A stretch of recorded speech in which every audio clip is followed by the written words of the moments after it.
बंदी छोड़ सतगुरु रामपाल जी भगवान की जय हो। अगर आपने अभी तक हमारे YouTube चैनल ज्ञान आधार की भक्ति को सब्सक्राइब नहीं किया है तो इस YouTube चैनल को सब्सक्राइब कर ले ताकि परमात्मा का सत भक्ति मार्ग आप तक पहुंचता रहे।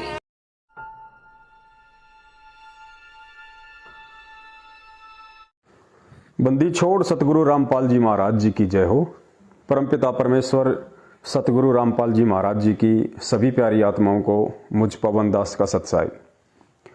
पुण्यात्माओं, आज 27 दिसंबर दिन है, रविवार, और परम पूज्य परमेश्वर सतगुरु रामपाल जी महाराज जी की असीम दया से आप और हम सभी सत्सेवक भाई बहन और जितने भी परमेश्वर के बच्चे हैं, चाहे वो सतलोक आश्रम मैनेजमेंट हरियाणा वालों के साथ जुड़े हों या चाहे वो सत्सेवक बनकर ज्ञान को आधार बनाकर परमात्मा की सच्ची सेवा कर रहे हों, आप सभी को परमेश्वर ने एक मौका दिया है इस सोशल मीडिया के माध्यम से लाइव साध संगति का, और पिछले 3-4 महीने से परमात्मा इसका भरपूर लाभ भी उठवा रहे हैं। और अनेकों परमात्मा की ऐसी आत्माएं हैं जिनके दिन भर फोन आते रहते हैं। बहुत शंकाओं का समाधान भी हो रहा है, परमेश्वर दया कर रहे हैं, क्योंकि जब भगत नया इस भक्ति मार्ग से जुड़ता है, क्योंकि परमेश्वर ने पहले ही बता दिया कि बच्चों ये जो मार्ग है ये दुनिया की हर भक्ति साधना से विपरीत है। तो अचानक से जब भी कोई इस मार्ग में एंटर होता है तो उसके सामने बहुत सारी आध्यात्मिक, सामाजिक, पारिवारिक समस्याएं उत्पन्न होती ही होती हैं, और उनके समाधान के लिए वैसे तो परमात्मा के सत्संग ही पर्याप्त हैं, लेकिन अचानक से वो पुण्यात्मा जो परमेश्वर से जुड़ती है वो सत्संग नहीं सुन पाती है, जिस कारण से वो हर बात का समाधान प्राप्त नहीं कर पाती है। उसके लिए परमात्मा ने एक विधि बताई है, और वो है साध संगति की। यानी परमेश्वर से काफी समय से जो भगत आत्माएं जुड़ी हुई हों, चाहे भाई हो चाहे बहन हो, उनसे भी वो भगत जानकारी प्राप्त कर सकता है जो परमात्मा से काफी समय पहले से जुड़ा है, और उसको कहते हैं साध संगति। और साध संगति आप चाहे आमने सामने बैठ के कीजिए, चाहे 10, 20, 50 भगत बैठ के कीजिए, या साध संगति आज वर्तमान इस कलयुग की बिचली पीढ़ी में परमेश्वर ने हमें जो ये इंस्ट्रूमेंट दिए हैं, जो सोशल मीडिया दी है, फेसबुक दी है, चाहे इसके माध्यम से कीजिए, बात एक ही है।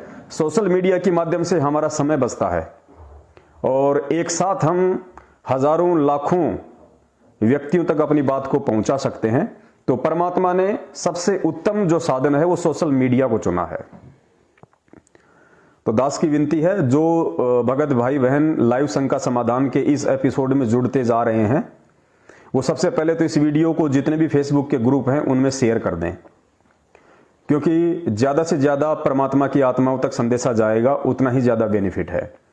और हम इसीलिए लाइव आते हैं कि परमेश्वर के सत भक्ति मार्ग में जो भी उनकी आत्माएं हैं वो इस मार्ग से ना भटकें, उन्हें कोई भी विचलित ना करे, उनके मन में कोई भी शंका और भ्रम पैदा ना करे। उसके लिए परमात्मा ने, हम जो परमेश्वर के बच्चे हैं, जो हम काफी समय पहले से जुड़े हुए हैं, तो ये हमारी सेवा बनती है परमात्मा की तरफ से कि हम अपने उन नए भगत भाई बहनों का साथ दें, उनकी हर शंकाओं के समाधान के लिए हम प्रयासरत रहें, ताकि वो आत्माएं परमेश्वर के भक्ति मार्ग पे दृढ़ता के साथ में अटल होके लगी रहें। तो दया परमेश्वर की काफी आत्माएं जुड़ रही हैं, और जो आत्माएं जुड़ती जा रही हैं, सबसे पहले वो इस वीडियो को नीचे जो शेयर का बटन है, उस शेयर के बटन पे क्लिक करके जितने भी आपके पास में फेसबुक के ग्रुप हैं या जिन जिन ग्रुपों में आप जुड़े हुए हैं, सभी पे आप शेयर कर दीजिए, ताकि संदेशा ज्यादा से ज्यादा भगत भाई बहनों तक पहुंचे। और आज का हमारा जो विषय है लाइव शंका समाधान का, वो गुरु और इष्ट को लेकर है, क्योंकि ये बहुत बड़ा कंसेप्ट है, और जब तक ये कंसेप्ट भगत का क्लियर नहीं होगा तब तक दास को लगता है कि वो भगत गुरु और परमात्मा दोनों को अलग अलग समझता रहेगा। और पूर्ण परमेश्वर कबीर साहिब जी की सत भक्ति का एक नियम है, इस भक्ति मार्ग में यदि आपने गुरु और परमात्मा को दो मान लिया, दो समझ लिया, तो हम कभी भी भक्ति मार्ग की उस ऊंचाई को प्राप्त नहीं कर सकते जिस ऊंचाई तक परमात्मा हमें लेके जाना चाहते हैं। बहुत सारी बातें हैं आज परमात्मा इस लाइव शंका समाधान के एपिसोड के माध्यम से क्लियर करवाएंगे। तो निवेदन दास फिर से करेगा, वीडियो को जो भगत भाई बहन जुड़ते जा रहे हैं शेयर जरूर कर दें। और पुण्यात्मा, ये सबकी सेवा बनती है। दास तो निवेदन करेगा अपने सभी भाई बहनों से, विशेषकर जो सत्सेवक भाई बहन हैं, जो 3-4 वर्षों से आपस में साध संगति कर रहे हैं और सन 2019 से परम पूज्य परमेश्वर सतगुरु रामपाल जी महाराज जी का 8 सितंबर के दिन प्रकट दिवस मनाते आ रहे हैं। विशेषकर उन पुण्यात्माओं से दास की विनम्र प्रार्थना है और विशेष प्रार्थना है, आप सभी आत्माओं पे परमेश्वर ने अपने तत्व ज्ञान की विशेष रजा बख्श रखी है। आप विशेष आत्माएं नहीं हैं और मैं निवेदन करूंगा कि आप भी अपनी अपनी फेसबुक आईडी से लाइव आने का प्रयास करें और आपका जो मोबाइल नंबर है उसको आप सार्वजनिक करें। उसके बाद में आप लाइव आए और लाइव शंका समाधान के माध्यम से जितने भी भगत भाई बहन आपसे आपस में जुड़े हुए हैं और जो भी आपसे किसी प्रकार की कोई बात पूछता है, उसको कोई शंका है, कोई भ्रमणा है इस भक्ति मार्ग में, तो आप उसको क्लियर करें। ये परमेश्वर की तरफ से हम सब की सेवा है। एक अकेले व्यक्ति का फेसबुक पे लाइव आना ही पर्याप्त नहीं है। परमेश्वर तो चाहते हैं कि मेरा प्रत्येक बच्चा इतना ज्ञानी बन जाए, इतना विद्वान बन जाए कि जो ठोकर आज से पहले 3 युगों में वो खाता आ रहा है, वो ठोकर अब वो ना खाए। कोई भी व्यक्ति, चाहे वो कोई धर्मगुरु हो या चाहे आम व्यक्ति हो या चाहे काल की भक्ति से कोई प्रेरित हो, मेरे बच्चों को भ्रमित ना कर सके, उनके मन में कोई भी शंका का बीज ना बो सके। उसके लिए परमेश्वर चाहते हैं कि उनका प्रत्येक बच्चा ज्ञानी बने, विद्वान बने। और परमेश्वर भी काफी बार अपने सत्संगों में इस टॉपिक को क्लियर कर चुके हैं कि पुण्यात्माओं, ये दास आपको यहां पे विद्वान बनाने आया है, ज्ञानी बनाना आया है, ताकि आप आगे चल के मार ना खा जाएं। तो पुण्यात्माओं, इसमें कोई शक नहीं है कि आप और हम सब जितने भी आत्माएं हैं, हम सब ज्ञानी हैं, हम सब विद्वान हैं और इसमें हमारा कोई अहंकार नहीं है। अहंकार उसका होता है जिसका खुद का क्रिएट किया हुआ ये ज्ञान हो। ज्ञान हमारे पिताजी का है, हमारे परमेश्वर का है, हमारे सतगुरुदेव जी का है। और ज्ञानी और विद्वान बनने का मकसद हमारा कोई अहंकार ग्रस्त होना नहीं है, हमारा मकसद कोई सत्संग करना नहीं है, हमारा मकसद कोई पंथ चलाना नहीं है। हम अपने स्वयं के लिए ज्ञानी बनना चाहते हैं, हमको अपने स्वयं के लिए विद्वान बनना भी चाहिए, क्योंकि जब तक हम इस भक्ति में गर्क नहीं होंगे, इस भक्ति में चारों दिशाओं से जब तक हम परिपूर्ण नहीं होंगे, तब तक कहीं ना कहीं हमारे अंदर शंका की गुंजाइश रह जाती है। तो परमेश्वर चाहते हैं कि इस भक्ति मार्ग को लेकर, और विशेषकर मेरी उन पुण्य आत्माओं को जो काफी समय से मेरी संगति करती आ रही हैं, उनको किसी भी प्रकार का डाउट ना हो। और आगे चल के, क्योंकि ये सबसे निराला ज्ञान है और आपस में जो भगत भाई बहन है वही एक दूसरे की शंकाओं का समाधान करेंगे, वही एक दूसरे को इस भक्ति मार्ग पे आगे बढ़ने के लिए प्रेरित करेंगे। तो उसके लिए जरूरी है कि सबसे पहले परमेश्वर के सत्संगों को ज्यादा से ज्यादा सुन के, और सत्संग सुनना ही पर्याप्त नहीं है। गुरुदेव ने कहा कि भाई सत्संग सुन के जब तक आप उन सत्संग में कहे गए मेरे वचनों पर, मेरे शब्दों पर आप चिंतन नहीं करोगे, मनन नहीं करोगे, मंथन नहीं करोगे कि परमेश्वर इस सत्संग के माध्यम से क्या संदेशा देना चाहते हैं और परमात्मा इस कथा के माध्यम से हमें क्या समझाना चाहते हैं, तब तक बात नहीं बनेगी। तो सत्संग भी तभी समझ में आएंगे, और सत्संग में जो परमेश्वर गूढ़ संकेत, गूढ़ इशारे करते हैं, वो इशारे तभी समझ में आएंगे जब हम ध्यान पूर्वक सत्संग सुन के और परमेश्वर को दंडवत प्रणाम करके उनसे विनती करेंगे, प्रार्थना करेंगे कि हे परमपिता परमेश्वर, दास को इतनी सद्बुद्धि दीजिए कि आपके जो सत्संग है, क्योंकि पुण्यात्माओं तत्वदर्शी संत के सत्संग होते हैं वो इतने सरल और सामान्य नहीं होते जितने हमें लगते हैं। जिस प्रकार गीता जी का ज्ञान चारों वेदों का सार है, तो गीता जी का ज्ञान इतना आसान नहीं है समझना, वो कोड वर्ड में सांकेतिक है। जब गीता जी का ज्ञान सांकेतिक है तो तत्वदर्शी संत के सत्संग कैसे सांकेतिक नहीं होंगे, वो तो विशेष सांकेतिक होंगे। इसीलिए तो दुनिया को समझ में नहीं आ रहे। सन 1994 से परमात्मा सत्संग कर रहे हैं दिन रात, और इतना सरल करके समझा रहे हैं कबीर सागर को, हर चीज को, हर धर्मशास्त्र को। फिर भी मुश्किल से 15 से 20 लाख लोग ही मुश्किल से उनके इस संदेशों को समझ पाए हैं कि भाई सतगुरु रामपाल जी महाराज जी कौन है और उनका ये सत्संग करने का मकसद क्या है और उनका जो भक्ति मार्ग है वो दुनिया से किस प्रकार भिन्न है। सोचो 7.5 अरब की जनसंख्या में केवल 15 से 20 लाख लोग ही इस बात को थोड़ा थोड़ा समझ पाए हैं। अगर ये सत्संग इतने आसान होते तो पुण्यात्माओं आज लाइन लगी होती। लेकिन अब ये सत्संग आसान हो जाएंगे। क्यों हो जाएंगे? क्योंकि परमेश्वर ने अपने तत्व ज्ञान युक्त इन सांकेतिक सत्संगों को अपने लाखों बच्चों को समझा दिया है और उनके माध्यम से अब बड़ी तेजी से ये ज्ञान समाज में फैलेगा, देश दुनिया में फैलेगा, तो लोगों को समझ में आएगा। हर गांव में, हर गली में, हर शहर में भगत होंगे। और दूसरी तरफ जो जगत के लोग हैं, अब उनके पुण्य कर्म उनके पास इतने रहे नहीं, और जब जीव के पुण्य शेष नहीं रहते हैं, पाप कर्मों का दबाव बढ़ता है, तो वो राहत प्राप्त करने के लिए इधर उधर दौड़ता है। और वर्तमान में राहत प्राप्त करने का एकमात्र केंद्र संत रामपाल जी महाराज जी के चरण कमल है, उनकी भक्ति है, उनकी साधना है, उनके मंत्र हैं। इसके अलावा पूरी दुनिया में कहीं कोई राहत प्रदान केंद्र और नहीं होगा। आने वाले समय में ये जितनी भी मेडिसिन है या मेडिकल साइंस है, ये दवाइयां हैं, ये भी अपना असर करना छोड़ देंगी, क्योंकि इंसान खुद यूरिया खा खा के यूरिया हो चुका है। दवाइयां कब तक असर करेंगी, कितना असर करेंगी? तो आने वाले कुछ समय में जो परमेश्वर पहले ही बता चुके हैं कि इंसान के ऊपर इन दवाइयों का भी कोई असर नहीं होगा, तो ना ही तो इंसान के जो शारीरिक रोग हैं वो इन दवाइयों से कटेंगे, और ये जगह जगह गांव गांव शहर शहर में जो नकली संत बैठे हैं, ना ही इन नकली संतों के माध्यम से उनके आध्यात्मिक रोग कटेंगे। और एकमात्र समाधान यदि आध्यात्मिक रोग काटने का या शारीरिक रोग काटने का कोई होगा पूरी दुनिया में, तो केवल परम पूज्य सतगुरु रामपाल जी महाराज जी के चरण कमल होंगे, उनका आश्रम होगा, उनकी भक्ति साधना होगी। इसके अलावा और कोई उपाय नहीं होगा। और यही वो रीजन होगा कि लोगों को ना चाहते हुए भी दौड़कर आना पड़ेगा। डॉक्टर दुनिया का इलाज करता है, लेकिन जब डॉक्टर स्वयं बीमार हो जाता है, कहीं से कोई उपाय नहीं मिलता है, उसके बाद यदि उसे कोई कह देता है कि फला फला गांव में एक व्यक्ति झाड़ा लगाता है और उसका झाड़ा लगाने से बड़े बड़े लोग ठीक हो गए हैं, वो तुरंत वहां पे दौड़ लेता है लेके गाड़ी, पैसे की परवाह नहीं करता। उस समय वो भूल जाता है कि मैं खुद एक MBBS हूं, मैं खुद एक MD हूं, MDS हूं, मैंने साइंस पढ़ी है, मैंने मेडिकल साइंस पढ़ी है, और ये झाड़ झपाड़ करने वाले तो पाखंड बताया करते थे, हम खुद इनका खंडन किया करते थे।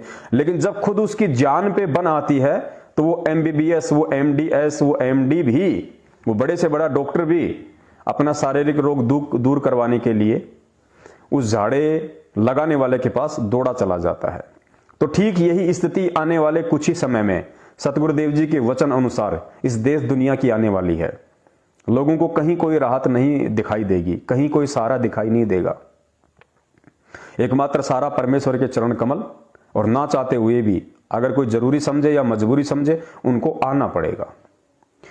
तो दयाबंदी छोड़ के काफी आत्माएं जुड़ चुकी हैं। एक बार दास पुनः याद दिला देता है, वीडियो को जितने भी फेसबुक ग्रुप हैं आप जी शेयर कर दीजिए। उसके बाद परमात्मा, फिर आज का जो टॉपिक है कि गुरु और इष्ट ये दोनों अलग हैं या एक ही हैं, एक विशेष टॉपिक है। और जब तक ये कंसेप्ट क्लियर नहीं होगा, वैसे तो परमेश्वर ने क्लियर कर ही रखा है, लेकिन ठीक है, हम जीव हैं, नहीं ध्यान दे पाते परमेश्वर के सत्संगों पे, नहीं गौर कर पाते हैं। उसके लिए परमात्मा ने साध संगति एक जरिया चुना है। तो साध संगति के माध्यम से हम कोशिश करेंगे परमेश्वर के आशीर्वाद से इस कंसेप्ट को क्लियर करने का। उससे पहले बहुत सारे भगत भाइयों की एक छोटी सी शंका है। जैसे ही परमात्मा की आत्माओं को पता चला कि भाई हमने जो नाम दीक्षा ली है सतलोक आश्रम मैनेजमेंट हरियाणा के नाम दीक्षा केंद्रों से, और नाम दीक्षा लेने के कुछ समय बाद जब उनको यूट्यूब पे शंका समाधान चैनलों के माध्यम से जब हम सत्सेवकों की वीडियो मिले, और वीडियो देखने के बाद उनको पता चला कि भाई ये जितने भी नामदान केंद्र हैं, चाहे देश में हो, चाहे विदेश में हो, चाहे हरियाणा में हो, चाहे पंजाब में हो, कहीं भी ये नामदान केंद्र परम पूज्य सतगुरु रामपाल जी महाराज जी के द्वारा या उनके आदेश से नहीं खोले गए हैं। ये जितने भी नामदान केंद्र हैं ये सब के सब फेक हैं, फर्जी हैं, और इनका संचालन वर्तमान में परम पूज्य सतगुरु रामपाल जी महाराज जी का जो छोटा भाई है महेंद्र, जो वांटेड है, भगोड़ा है सन 2014 के बाद बरवाला कांड से, सारे के सारे नामदान केंद्र धर्म को धंधे में परिवर्तित करके और गुरु आदेश की आड़ में लोगों को दान धर्म ज्योति पाठ के नाम से ठगने के मकसद से, अपनी आर्थिक महत्वाकांक्षाओं की पूर्ति के लिए ये सारे के सारे नामदान केंद्र उसने खोल रखे हैं। गुरुजी का फिलहाल इन नामदान केंद्रों से कोई लिंक नहीं है। उसके बाद उन आत्माओं को ये जानने की चेष्टा और ज्यादा उत्पन्न हो जाती है, प्रबल हो जाती है, फिर हकीकत क्या है। और जब छोटी छोटी समस्याएं आती हैं तो फिर वो हम सत्सेवकों के पास फोन करती हैं। तो ऐसी ही कुछ समस्याओं को लेके काफी भक्तों के फोन आए, कमेंट्स आए। उन्होंने पूछा कि भगत जी, अब नामदान केंद्र तो बिल्कुल फर्जी हैं, चलो नाम तो हमें मिल गया, जैसा आप जी ने बताया कि नाम तो परमपिता परमेश्वर का है। हमने गुरु जी का ज्ञान सुना, ज्ञान हमें अच्छा लगा, आत्मा में परमात्मा प्राप्ति की तड़प उठी, तो हमने नाम दीक्षा केंद्रों से नाम ले लिया। हमें नहीं पता था उस समय तक कि नामदान केंद्र सही है या गलत है। उसके बाद जब हमने आपकी वीडियो देखे तो हमें यह भी पता चला कि नाम तो परमेश्वर का है, चाहे डीवीडी से दिया जा रहा है, चाहे किसी भी विधि से दिया जा रहा है, नाम परमपिता परमेश्वर सतगुरु रामपाल जी महाराज जी का है। और उस समय तक हमें सच्चाई का पता नहीं था तो हमने नाम ले लिया, और जब सच्चाई का पता नहीं था तो वो नाम लेने में कोई दोष नहीं है। और नाम मंत्र का जाप हमें नहीं छोड़ना है। यदि हमने किसी चीज को छोड़ना है तो केवल उन मनवस लोगों को छोड़ना है, उन पाखंडी लोगों को छोड़ना है, उन गलत लोगों को छोड़ना है, जो लोग सतलोक आश्रम मैनेजमेंट हरियाणा के नाम से जाने जाते हैं, जो लोग परम पूज्य सतगुरु रामपाल जी महाराज जी के कलयुगी परिवार के नाम से जाने जाते हैं, उनके बेटा बेटी भाई बंधु रिश्तेदारों के नाम से जाने जाते हैं, कोऑर्डिनेटर और नामदान संचालकों के नाम से जाने जाते हैं, उन लोगों का हमने साथ छोड़ना है। हमने उनका कोई भी आदेश नहीं मानना है। वो जो हर दिन एक नया पीला पर्चा निकाल देते हैं, हमने उस आदेश को नहीं मानना है। और उनके हर तानाशाही फरमान को हमने परम पूज्य सतगुरु रामपाल जी महाराज जी के तत्व ज्ञान आधारित सत्संगों से तोलना है कि गुरुदेव ने सत्संगों में क्या बताया और इन पीले पर्चों में क्या बताया जा रहा है, हमें किस दिशा में मोड़ा जा रहा है।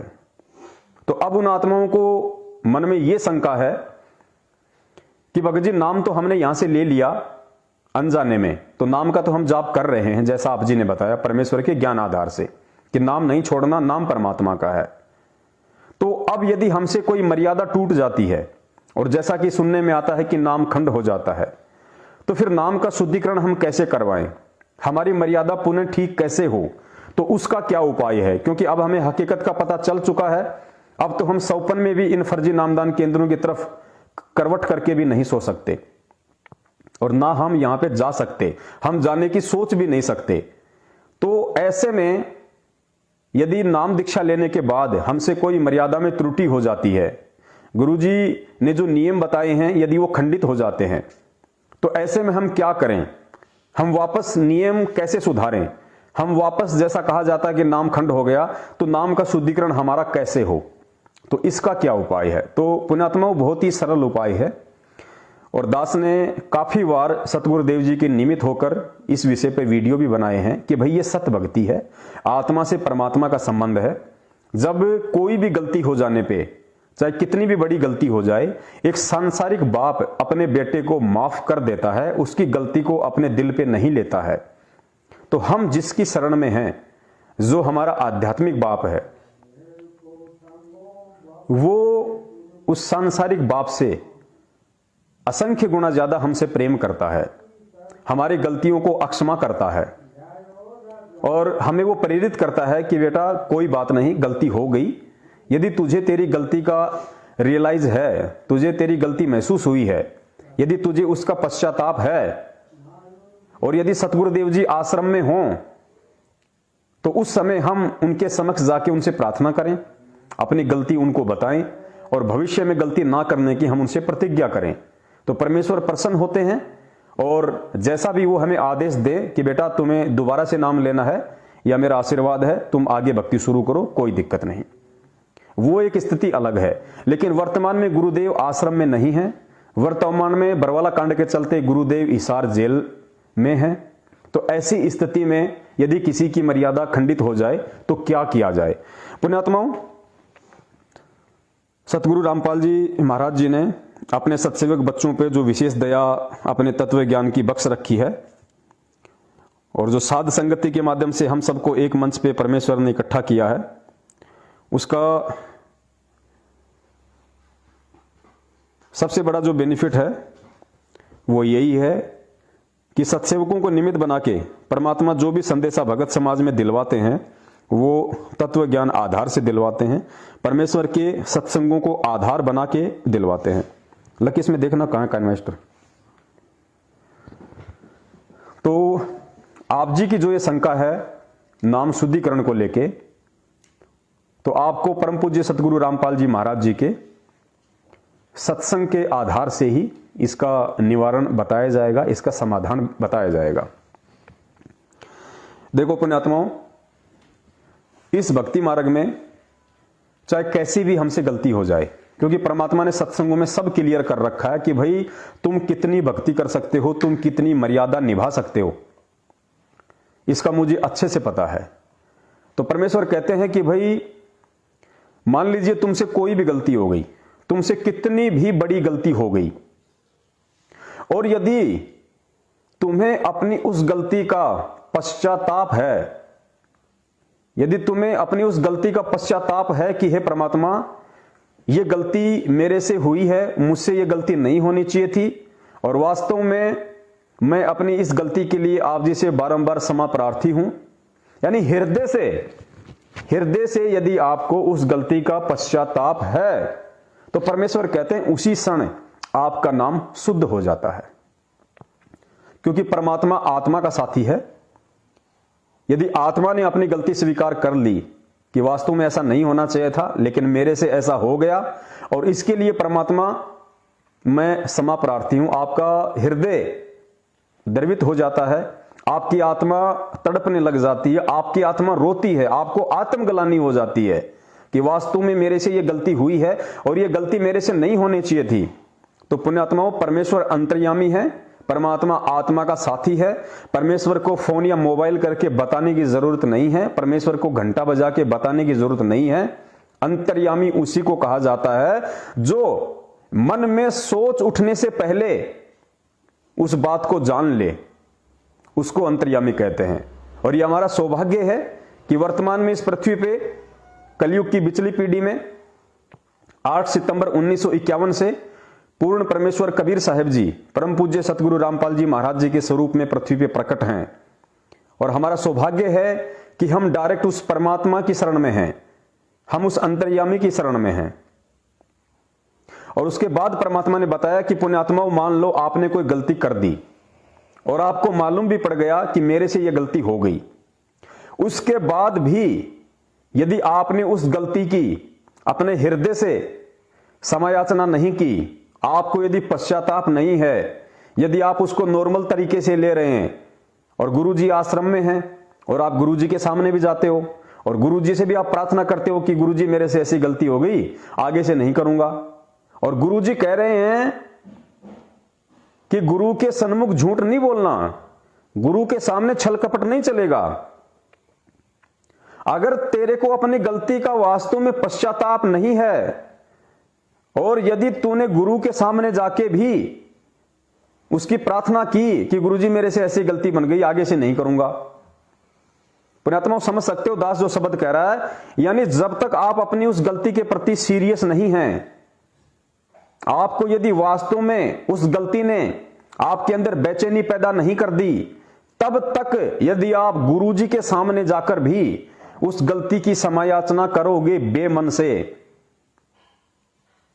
और गुरुदेव कह रहे हैं कि यदि मैंने तेरा नाम भी शुद्ध कर दिया, यदि मैंने तुझे दोबारा से पुनर्उपदेश भी दे दिया, तो उसके बाद भी तेरा नाम शुद्ध नहीं माना जाएगा। पुण्यात्मा, कितना बड़ा पॉइंट है। यानी भगत ने गुरुदेव से अपनी गलती की प्रार्थना की, समायाचना की, गुरुदेव ने उसका नाम शुद्ध भी कर दिया। खुद गुरुदेव ने, फर्जी नाम दान सेंटर की बात नहीं कर रहा मैं साक्षात परमात्मा की बात कर रहा हूं। पूज्य गुरुदेव ने भी उसका नाम शुद्ध कर दिया, लेकिन वहां परमात्मा क्या समझाना चाह रहे हैं कि बेटा तूने गलती की समायाचना की और मैंने तुझे माफ कर दिया, मैंने तेरा नाम शुद्धिकरण भी कर दिया, लेकिन इस बीच यदि उस गलती की समायाचना तूने हृदय से नहीं की, तूने आत्मा से नहीं की, और वास्तव में तेरे को उस गलती का पश्चाताप नहीं है, एज ए फॉर्मेलिटी टू आ गया कि भाई ठीक है, जब नाम खंड हो जाता है तो नाम जाके शुद्ध करवा लेते हैं। यदि तूने उसको एक नॉर्मल रूटीन सा मान लिया तो गुरुदेव कह रहे हैं कि मेरे द्वारा नाम शुद्धिकरण करने के बाद भी तेरा नाम शुद्धिकरण नहीं माना जाएगा। पुण्यात्माओं, कितनी बड़ी बात है ये। और सबूत के लिए सतगुरुदेव जी का सत्संग सुनिए, उसके बाद फिर इस पे और डिस्कस करेंगे। जब तक आप पुनः उपदेश प्राप्त नहीं कर लेते, उपदेश प्राप्त कर लेने मात्र से भी नाम नहीं जुड़ जाता। परमात्मा कहते हैं, इन बातों क्या पाइए कर सतगुर नजर निहाल, राजी कर सतगुर रूठे नो। ठीक है, कोई भक्त है, पहले लगा हुआ है, फिर उसने बीच में बकवाद कर दी, दोबारा भी चौथा भी नाम ले जाता है। जब तक इस दास हृदय से उसको उपदेश नहीं देता, तब तक उसका पुनर्नाम सब नहीं जुड़ पाएगा। ये गुरुदेव कह रहे, जब तक ये दास उसको हृदय से नाम उपदेश नहीं देगा, यानी नाम उपदेश देने के भी दो तरीके। एक तो परमात्मा ने नाम उपदेश दे दिया दोबारा कि ठीक है, और दोबारा गुरुजी कह रहे हैं कि जब तक दास हृदय से नाम उपदेश नहीं देगा तब तक वो नाम शुद्धिकरण नहीं माना जाएगा। ध्यान से सुनिए। अभी नाम ले जाता है, जब तक इस दास हृदय से उसको उपदेश नहीं देता, तब तक उसका पुनर्नाम सब नहीं जुड़ पाएगा। ये मेरे बस की बात नहीं, ये परमात्मा की ही प्रेरणा अंदर से होती है। नाम अवश्य दे दिया जाता है, क्योंकि हमारा स्वभाव है कि हो सकता है ये बालक फिर सुधर जाए, बच्चा भगवान का।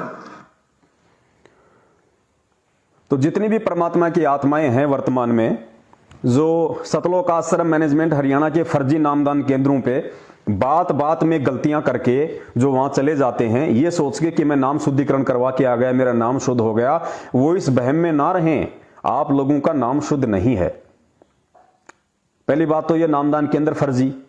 उसके बाद आप जो गलतियां करते हैं, उन गलतियों की आप अपने हृदय से कभी समायाचना नहीं करते परमात्मा से। आप समायाचना करोगे कैसे? 70% संगत तो घोर गलतियां करके बैठी हुई है।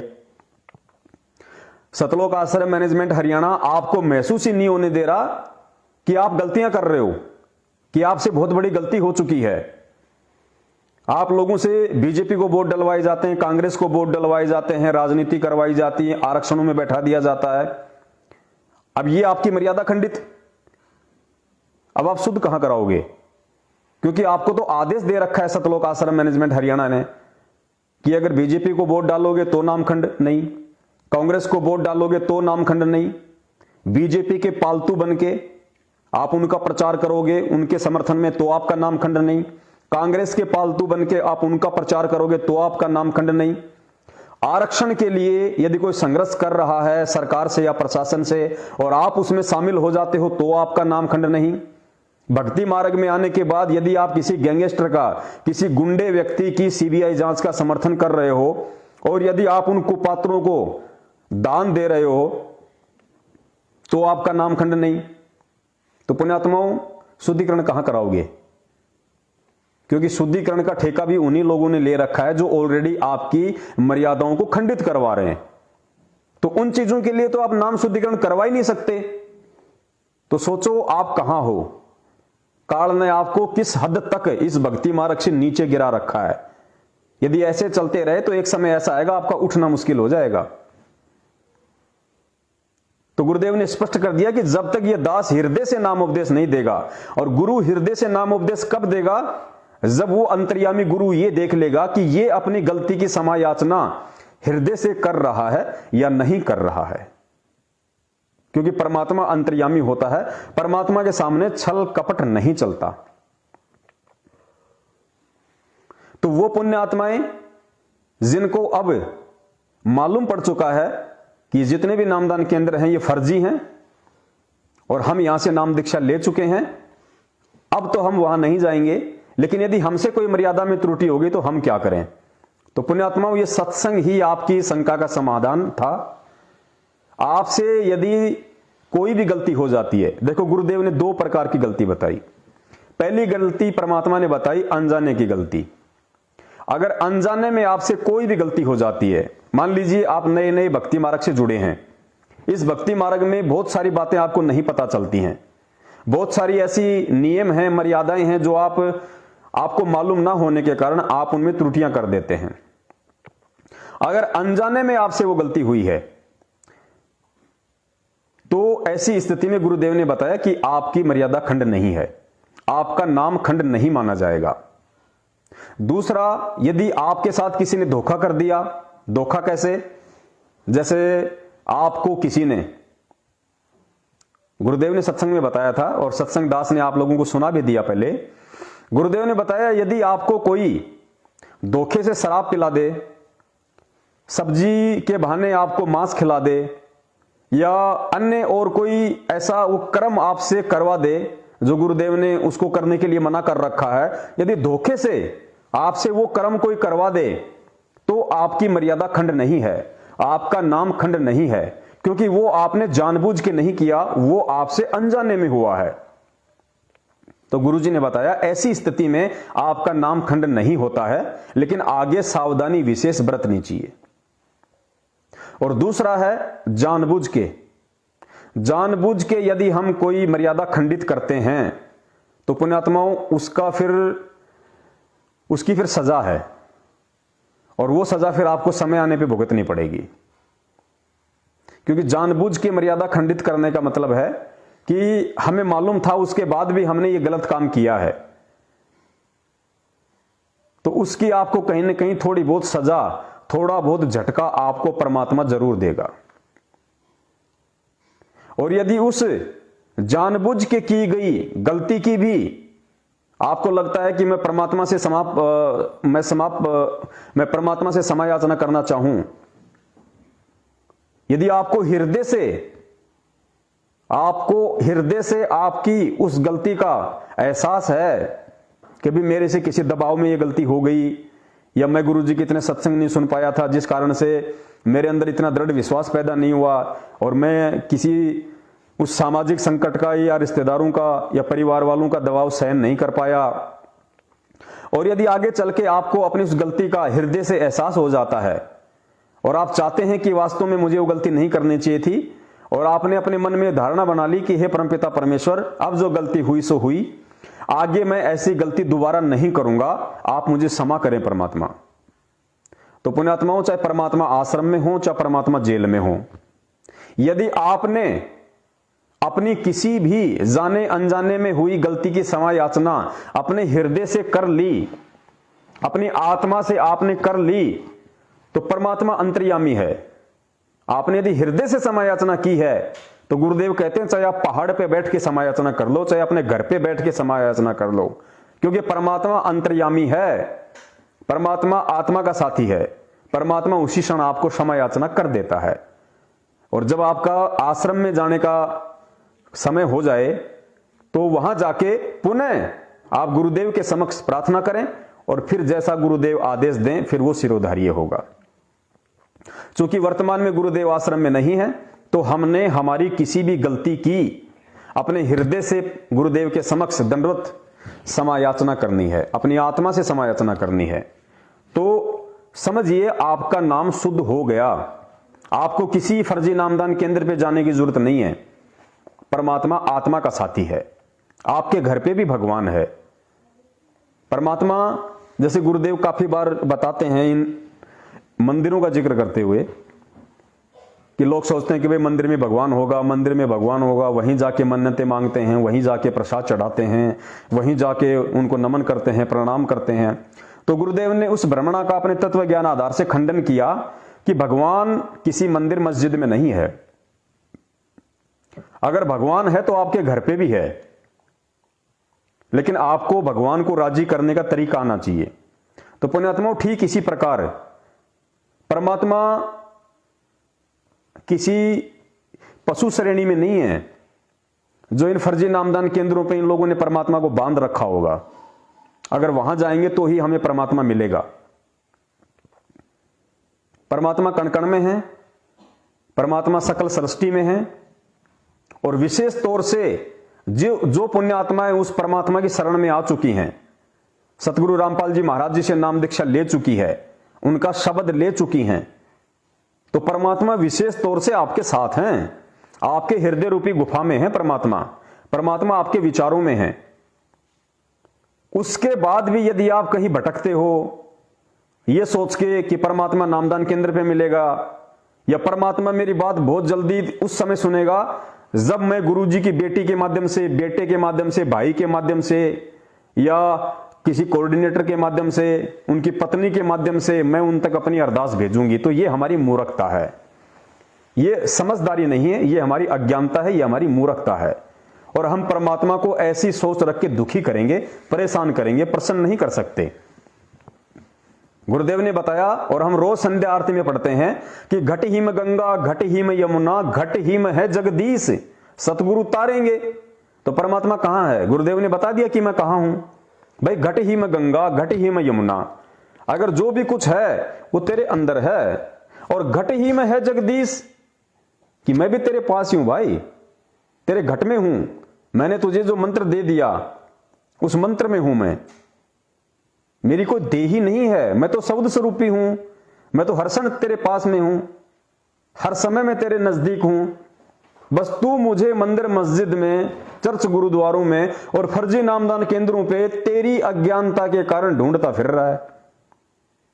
कितनी बार परमात्मा ने बताया कि मोकू कहां ढूंढे रे बंदे, मैं तो तेरे पास में।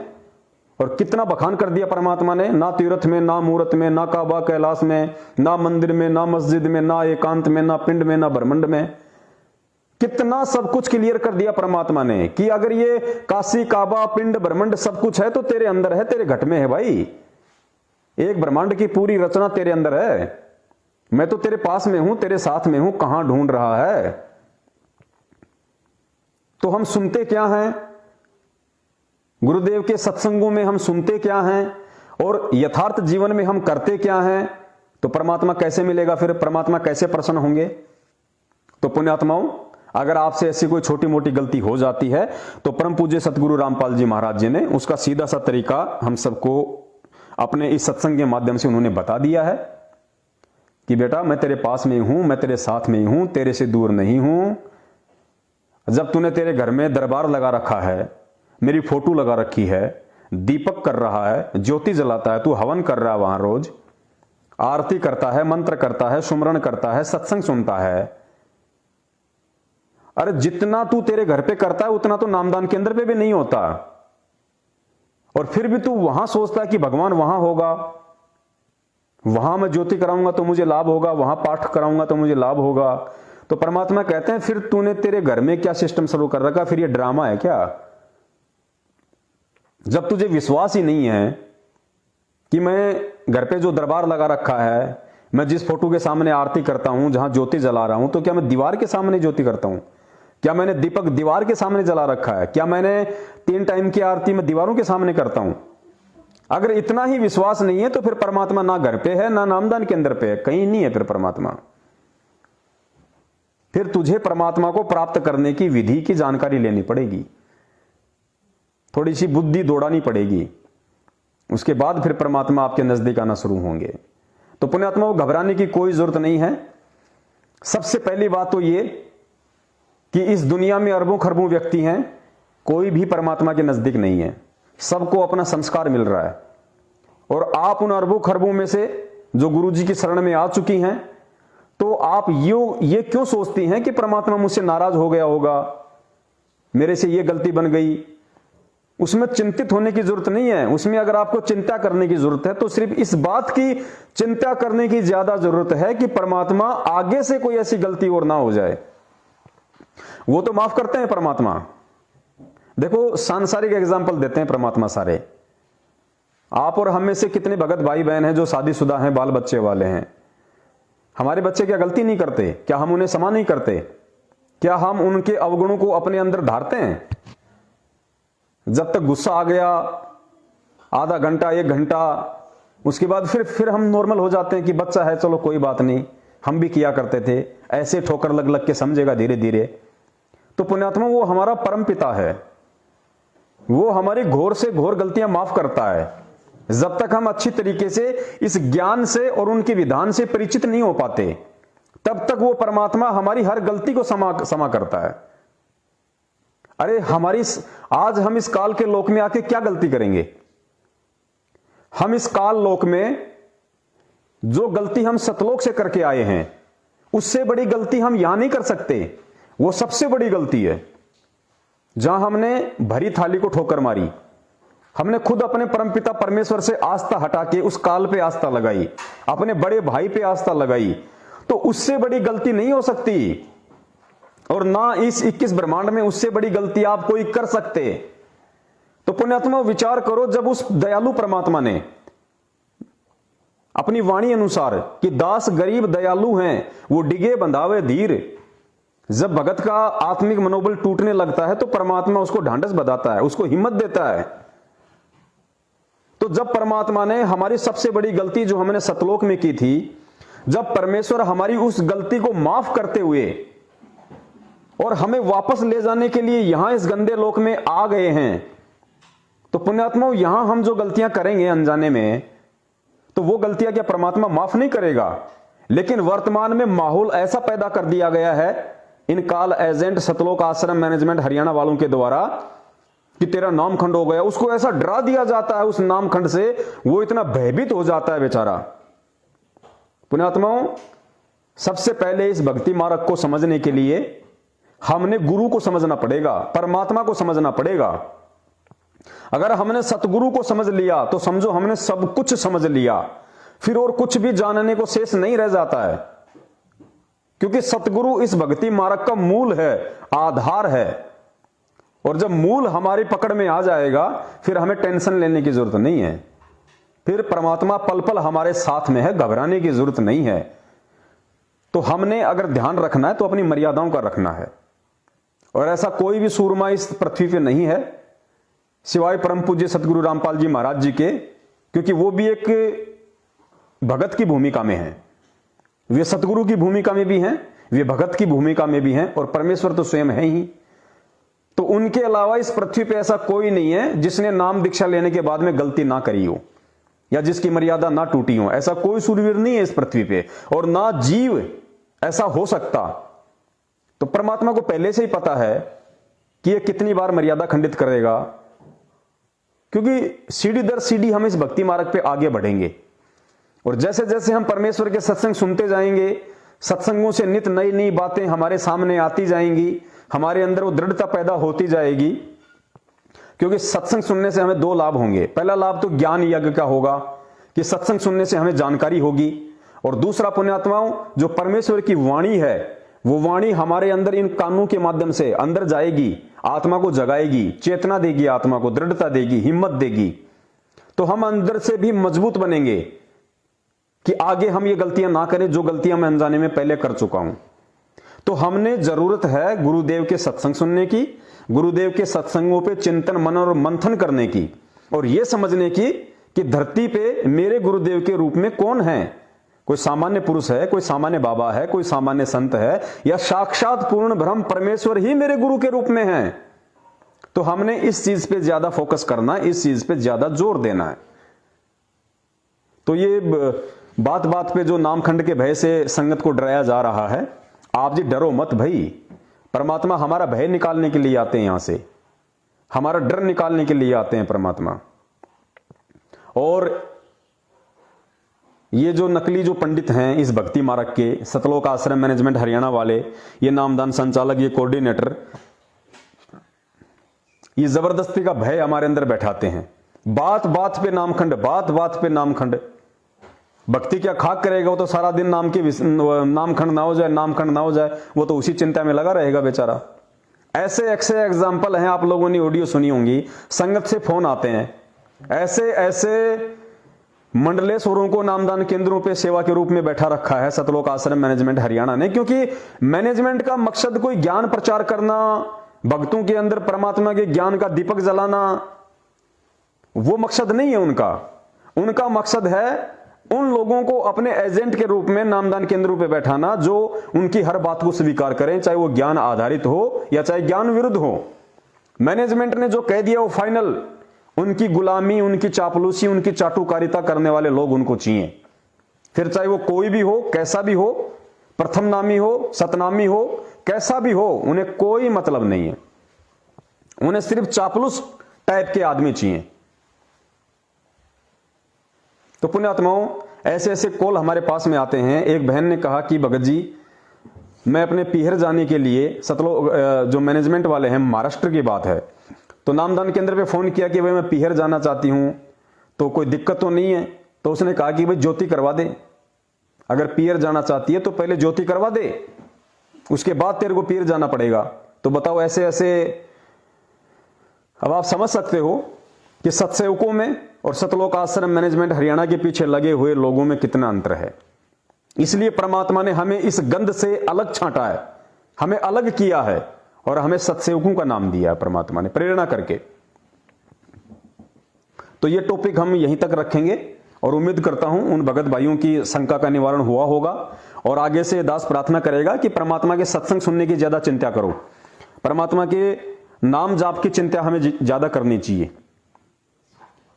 और यदि जाने अनजाने में से कोई गलती हो जाती है तो हम परमात्मा से हृदय से समायाचना करें। और हृदय से समायाचना वही इंसान कर सकता है जो अपने गुरु को परमात्मा मानता होगा, जो अपने गुरु को अपना बाप मानता होगा, अपना पिता मानता होगा, वही व्यक्ति हृदय से समायाचना कर सकता है। अन्यथा उसका हृदय द्रवित नहीं होगा, उसकी आत्मा नहीं तड़प सकती। जैसे आज बहुत सारे लोग हैं,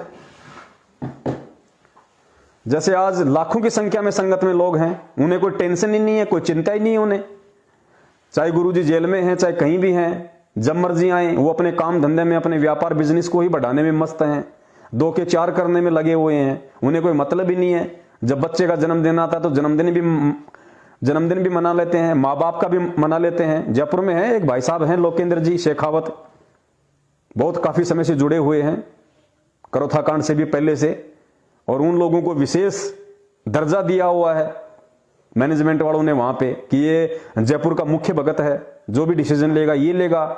और जब भी उसके बच्चे का जन्मदिन आता है तो जन्मदिन मना लेता है। ऑफिस की तरफ से कोई पार्टी होती है तो वहां चला जाता है, वहां पे जाके क्रिकेट खेलते हैं, सोशल मीडिया पे फोटो वायरल करते हैं भगत होके, और वहां जाके नाम शुद्ध करवा लेते हैं।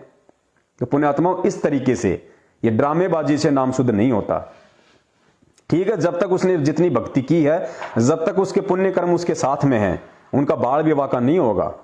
लेकिन उनको ये नहीं भूलना चाहिए कि वो परमात्मा की हद में नहीं, फिलहाल वो काल की हद में है और केवल उनकी बैटरी चल रही है। और बैटरी कब तक चलेगी ये हम सबको अच्छे से पता है। तो आगे चलते हैं। आज का हमारा जो विषय है इस भक्ति मार्ग का, और पुण्यात्माओं आज का ये वीडियो सुन के कि गुरु और इष्ट एक ही होते हैं या अलग अलग होते हैं, ये क्या रहस्य है, क्या राज है। पुण्यात्माओं, जो गलती आपने आज से पहले कर दी, 8 सितंबर के दिन परम पूज्य सतगुरु रामपाल जी महाराज जी का जन्म दिवस मना के, वो गलती दास हाथ जोड़ के निवेदन करता है अनजाने में भी आगे मत कर देना, क्योंकि ये उस भगत की सबसे बड़ी आध्यात्मिक भूल होगी। ये उसकी मूर्खता का, अज्ञानता का सबसे बड़ा नमूना होगा जो अपने सतगुरु का जन्मदिन मनाता है। आजकल सोशल मीडिया पे, क्योंकि अभी जैसे 25 दिसंबर को क्रिसमस डे था, तो सतलोक आश्रम मैनेजमेंट हरियाणा की तरफ से और उनकी जो हजारों की संख्या में जो सोशल मीडिया टीम है, उसके द्वारा इतने पंपलेट, इतने बैनर, इतने पोस्टर डाले गए ईसा मसीह के फोटो डाल डाल के। और क्या लिखा जाता है, विचार करना आप लोग, उन पोस्टरों में लिखा जाता है कि ईसा मसीह परमात्मा नहीं थे, क्योंकि ईसा मसीह ने मां के पेट से जन्म लिया था, और जो मां के गर्भ से जन्म लेता है वो परमात्मा नहीं होता। इसलिए ईसा मसीह परमात्मा नहीं थे, परमात्मा के बेटे थे। और ये सेवा कौन कर रहे हैं? अपने आप को शिक्षित समझने वाली वो सोशल मीडिया टीम, जिसमें भाई भी शामिल हैं, बहन भी शामिल हैं, वेल एजुकेटेड जो आदमी हैं वो भी शामिल हैं, नौकरी पेशे वाले भी शामिल हैं। उनको पोस्टर बना बना के दे दिए सतलोक आश्रम मैनेजमेंट हरियाणा ने, और सख्त हिदायत दे दी कि इनमें कोई छेड़छाड़ नहीं करनी, एज इट इज इनको सोशल मीडिया पे वायरल करो। और उन ज्ञानी विद्वानों ने खूब वायरल किए। अब मैं उनसे निवेदन करना चाहता हूं कि तुम क्या संदेशा दे रहे हो समाज को। परमात्मा कहते हैं, करनी तज कथनी कथे अज्ञानी दिन रात है, और कुकर ज्यों भोकत फिर सुनी सुनाई बात है। भाई आप जो सतलोक आश्रम मैनेजमेंट हरियाणा की सोशल मीडिया टीम है, आप लोगों की स्थिति तो उस कुत्ते जैसी है जो केवल भौंकना जानता है, उसको मालूम नहीं यथार्थ में है क्या। आप ईसाइयों को समझाना चाह रहे हो पोस्टर बना के, जिनकी आपने सेवा की है, कि ईसा मसीह परमात्मा नहीं थे, क्योंकि परमात्मा मां के गर्भ से जन्म नहीं लेता और ईसा मसीह ने तो मां के गर्भ से जन्म लिया, और मां के गर्भ से जन्म लेने वाला परमात्मा नहीं होता। तो भाई 8 सितंबर के दिन तुम क्या करते हो? 8 सितंबर 2020 को तुम लोगों ने किसका जन्मदिन मनाया? पता है तुम्हें या भूल गए थे? आप लोगों ने काल एजेंट सतलोक आश्रम मैनेजमेंट हरियाणा के कहने पे अपने आंख नाक कान बंद करके परमात्मा के तत्व ज्ञान को खूंटी पे टांग के, और जो टॉर्च हमें परमेश्वर ने दी है उसको ऑफ करके, और जो तत्व ज्ञान रूपी बैलेंस जो तराजू हमें परमात्मा ने दिया था उसको औंधा मार के आप लोगों ने 8 सितंबर 2020 के दिन उस पूर्ण ब्रह्म परमेश्वर, उस परम शक्ति, उस समर्थ, उस अविनाशी, उस अजन्मा स्वयंभू परमात्मा सतगुरु रामपाल जी महाराज जी का जन्मदिन मनाया था। तो ये पोस्टर भेज के आप लोग क्या साबित करना चाहते हैं? सबसे पहले तो आपकी करनी और कथनी में अंतर, आप लोग कुत्ते वाली श्रेणी में आ गए, और दुनिया जब उन पोस्टरों को देखेगी तो दुनिया के पास क्या मैसेज जाएगा? तुम ऐसा ना समझो कि तुम्हारी हरकतों पे किसी की नजर नहीं है। दूसरे पंथ वाले बहुत गहनता से तुम्हारी बातों को देखते हैं, और जब वो उनको मालूम पड़ेगा कि ये अंध भगत नालायक, ये खुद तो कहते हैं कि संत रामपाल जी महाराज जी परमात्मा हैं, स्वयं वो कबीर हैं, और कहते हैं कबीर कभी मां के गर्भ से नहीं आता, वेदों में उसका प्रमाण दिखाते हैं, और खुद 8 सितंबर के दिन अपने गुरु का जन्मदिन मना रहे हैं और कहते हैं हमारा गुरु कबीर जी का अवतार है। तो पुण्यात्माओं, मूर्ख बने रहना है, अंधा बना रहना है तो बने रहो, परमात्मा जबरदस्ती नहीं करता। जैसा कि 2-3 दिन पहले परमात्मा ने सत्संगों का सार नंबर 22 में एक ऑडियो डलवाई थी कि परमात्मा सिर में दर्द नहीं रखता, परमात्मा ने विधान बना के छोड़ दिया। और परमेश्वर ने उस ऑडियो में बताया कि जैसे एक त्योरू का बीज होता है, एक सब्जी आती है त्योरू, या घिया ले लो, कोई भी ले लो, बैंगन आलू कोई भी ले लो, तो परमेश्वर ने बताया कि परमात्मा ने एक बीज बना दिया और उसका विधान बना के डाल दिया उसमें कि ऐसे ऐसे इसको जमीन में डालोगे, फिर कुछ दिनों के बाद में अंकुर फूटेगा, फिर ये पौधा बनेगा, फिर इसके फूल लगेंगे, फिर इसके बेल लगेगी, फिर इसके घियां लगेगी। तो परमेश्वर ने कहा कि वो विधान बना के छोड़ दिया मैंने, वो गुण उसके अंदर डाल दिया। जैसे मां के गर्भ से बच्चा उत्पन्न होता है, तो परमेश्वर ने क्या बताया, गुरुजी ने क्या बताया कि भाई मैंने विधान बना के छोड़ दिया, परमात्मा ने विधान बना के छोड़ दिया, और मां के पेट में कोई फैक्ट्री नहीं लग रही, कोई मशीन नहीं लग रही, लेकिन परमात्मा ने विधान बना दिया कि ऐसा होगा, उसके बाद ऐसा होगा, फिर ऐसा होगा, और वो वैसा ही हो जाता है। तो ठीक इसी प्रकार परमात्मा ने ये भक्ति का विधान बना के छोड़ दिया कि क्या मेरी भक्ति है, क्या मेरी मर्यादा है, क्या मेरा नियम है, और इस भक्ति मार्ग में आने के बाद मेरा भगत कौन सी क्रिया करेगा तो मेरी रहम के काबिल बना रहेगा, और कौन सी क्रिया विपरीत करेगा तो अपने संस्कारवश, अपनी गलती के चलते वो मेरे से दूर माना जाएगा। तो आप ये ना सोचो कि आप परमात्मा की शरण में हो। सबसे पहले तो दास आप लोगों की बंद आंखें खोल देना चाहता है कि जितने भी सतलोक आश्रम मैनेजमेंट हरियाणा के पीछे लगे हुए भगत भाई बहन हैं, चाहे वो सोशल मीडिया सेवादार हो या चाहे आम संगत हो, आप लोग परमात्मा की वर्तमान में शरण में नहीं हो, और यही कारण है कि आए दिन अकाल मौतें हो रही हैं।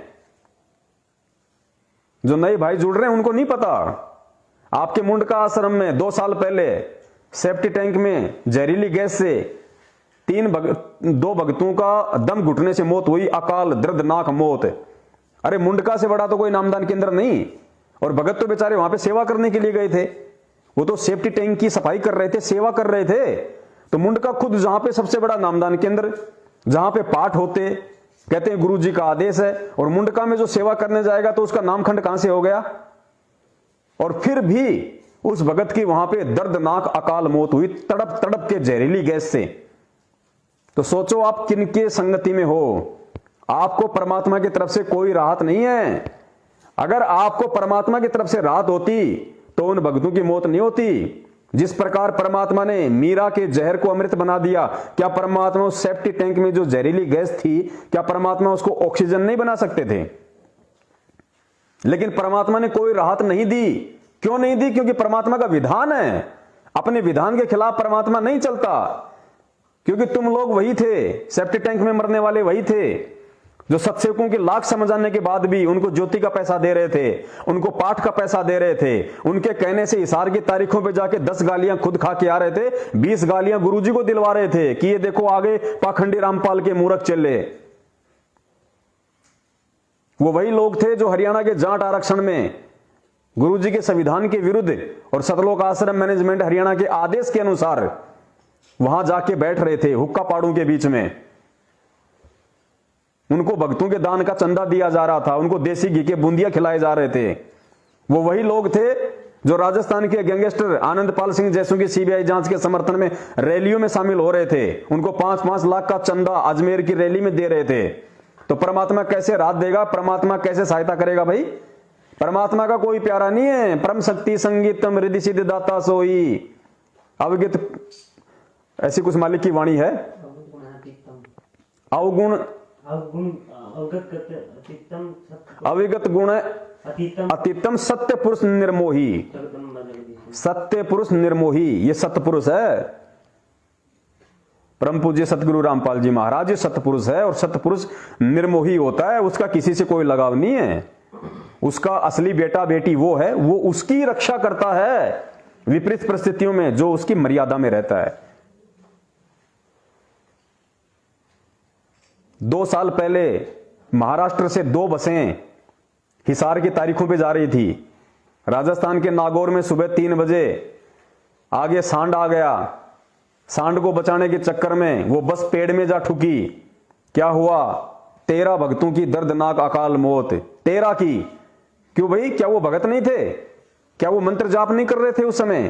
क्या उनमें से कोई सुबह की आरती नहीं कर रहा था? क्या उनमें से कोई सतनाम का जाप नहीं कर रहा था? प्रथम नाम का जाप नहीं कर रहा था? क्या वो हिसार किसी शादी में जा रहे थे क्या? वो भी तो परमात्मा से मिलने जा रहे थे, ये सोच के कि हिसार तारीखों पे जाएंगे तो हमारे पुण्य बनेंगे, कि संत मिलन को चालिए तज माया अभिमान, ज्यों ज्यों कदम आगे रखे त्यों त्यों यज्ञ समान। तो वो तो महाराष्ट्र से हिसार चले तो परमात्मा के लिए चले थे, फिर परमात्मा ने उनकी सहायता क्यों नहीं की? अकाल दर्दनाक मौत क्यों हुई? 3 भक्तों के तो सर से धड़ अलग हो गए, किसी का हाथ अलग, किसी का पैर अलग। क्यों भाई? ड्राइवर और कंडक्टर को चोट नहीं, जो बैल था उसको चोट नहीं। मरे कौन? भगत। क्यों मरे? क्योंकि परमेश्वर का विधान है, अनजाने की गलतियां परमात्मा माफ करता है।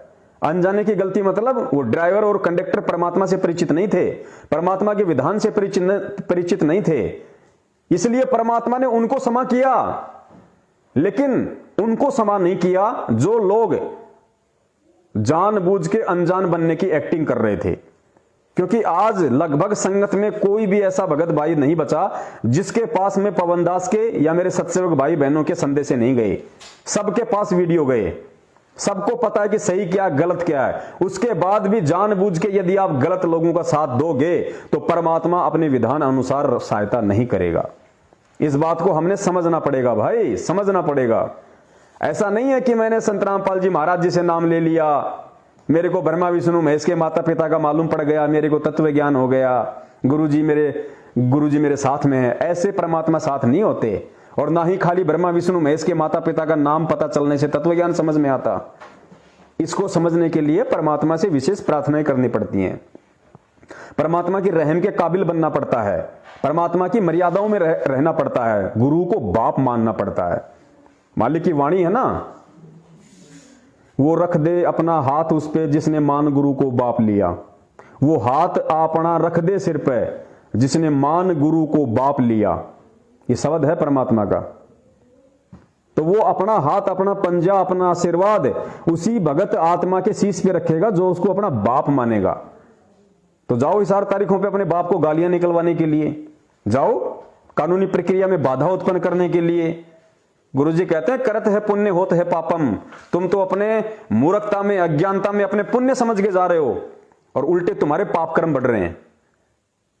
करत है पुण्य होत है पापम, ये परमात्मा की वाणी है कि नादानी में तू सोच रहा है मेरे पुण्य बन रहे हैं और उल्टा पाप का भागी बन रहा है। तो पुण्यात्माओं, ये परम पूज्य सतगुरु रामपाल जी महाराज जी की विशेष रजा, उनका विशेष आशीर्वाद, जो उन्होंने अपने कुछ सत्सेवकों पर अपने तत्व ज्ञान की रजा बख्शी, उनको सद्बुद्धि दी ताकि वो खुद भी संभल के चल सकें और अपने अन्य भगत भाई बहनों को भी संभालें इस विकट परिस्थिति में। और ये सतलोक आश्रम मैनेजमेंट हरियाणा ये इस पृथ्वी पे वर्तमान में जीता जागता काल का दूसरा रूप है। आप लोगों ने संभल के रहना पड़ेगा और आप लोगों को ये विचार करना पड़ेगा कि आपको पार ना ही तो मैनेजमेंट करेगा, ना आपका कोऑर्डिनेटर करेगा, ना आपका नामदान संचालक करेगा, ना गुरु जी का परिवार करेगा। आपको यदि कोई पार करेगा तो आपकी अपनी भक्ति और आपकी अपनी मर्यादाएं करेंगी।